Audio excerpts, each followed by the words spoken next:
திண்டுக்கல் மாவட்டம் பழனி அருகே வாகரையில் தமிழ்நாடு வேளாண்மை பல்கலைக்கழகத்தின் மக்காச்சோளம் ஆராய்ச்சி நிலையம் அமைந்துள்ளது. சுமார் 24 ஏக்கர் பரப்பளவு கொண்டது. 15 ஆண்டுகளாக விவசாயிகளுக்கு மகத்தான சேவை செய்து வருகிறது.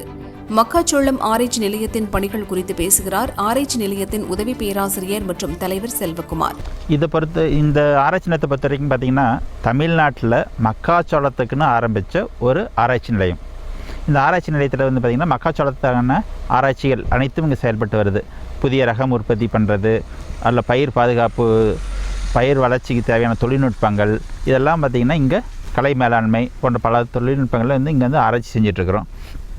அது மட்டும் இல்லாமல் பார்த்திங்கன்னா அகில இந்திய மக்காச்சோள ஆராய்ச்சி மையமாகவும் செயல்பட்டு வருது. இது பார்த்திங்கன்னா ஆல் இண்டியா லெவலில் வந்து செயல்படக்கூடிய ஆராய்ச்சிகளும் இங்கே செயல்பட்டு வரும். ஸோ தமிழ்நாடு ஆராய்ச்சிகளும் இங்கே நடக்குது, அது இல்லாமல் அகில இந்திய லெவலான ஆராய்ச்சியும் இங்கே நடக்குது. அதுக்கான தனி வந்து நிதியும் நமக்கு கிடைக்கிதுங்க. கான்சன்ட்ரேட் பண்ணுறது எதுன்னு பார்த்திங்கன்னா மானாவாரிக்கான உகந்த ரகம் உற்பத்தி. மக்காச்சோளத்தை பொறுத்த வரைக்கும் வீரிய ஒட்டு ரகம் தான் நம்ம பயன்படுத்திகிட்டு இருக்கிறோம். ஸோ மானாவாரிக்கு ஏற்ற வீரிய ஒட்டு ரக உற்பத்திக்கான ஆராய்ச்சி இங்கே செயல்பட்டு வருது. அந்த வகையில் பார்த்திங்கன்னா இது வரைக்கும் இங்கே மக்காச்சோள ஆராய்ச்சியிலிருந்து வந்து 2 வீரிய ஒட்டு ரகங்கள் வெளியிட்டிருக்கிறோம். VGH1, VGH2, அதாவது வாகரை 1, வாகரை 2. இது வாகரை 1ங்கிறது பார்த்திங்கன்னா அகில இந்திய ஆராய்ச்சி முடிவுகளிலிருந்து கிடச்சி இது வந்து வட இந்தியாவுக்கான ரகமாக வெளியிட்டிருக்கிறோம். பட் தமிழ்நாட்டுக்கு உகந்த மானாவாரிக்கு உகந்த வீரியோட்டு ரகமாக பார்த்திங்கன்னா சென்ற வருடம் வெளியிட்ட வாகரை 2ங்கிற மக்காச்சோளங்க. இது பார்த்திங்கன்னா மானாவாரியில் நல்லா வளரக்கூடிய ஒரு ரகம். கலை மேலாண்மை, ஊட்டச்சத்து மேலாண்மை, அது இல்லாமல் பூச்சி மேலாண்மை போன்ற ஆராய்ச்சிகளும் இங்கே செயல்பட்டு வருதுங்க.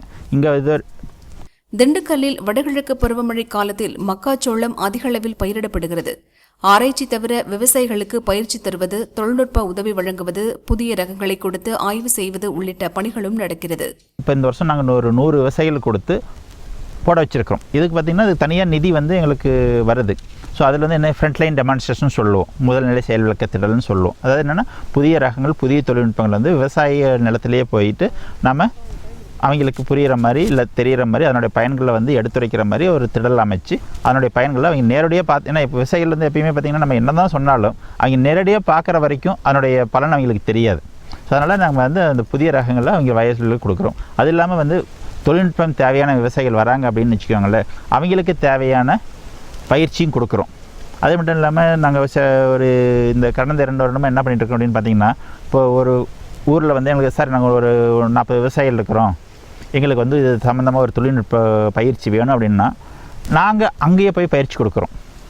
கிட்டத்தட்ட கேவிக்கு கிடக்கணும். ஏன்னா அவங்க விவசாயிகள் அங்கேருந்து வரத்துக்கு கொஞ்சம் சிரமப்படுறாங்கன்னா அந்த மாதிரி சமயங்களில் வந்து எங்கே தேவையோ அங்கேயும் போய் நாங்கள் பயிற்சி கொடுக்குற மாதிரியும் நாங்கள் பண்ணிகிட்ருக்குறோம்.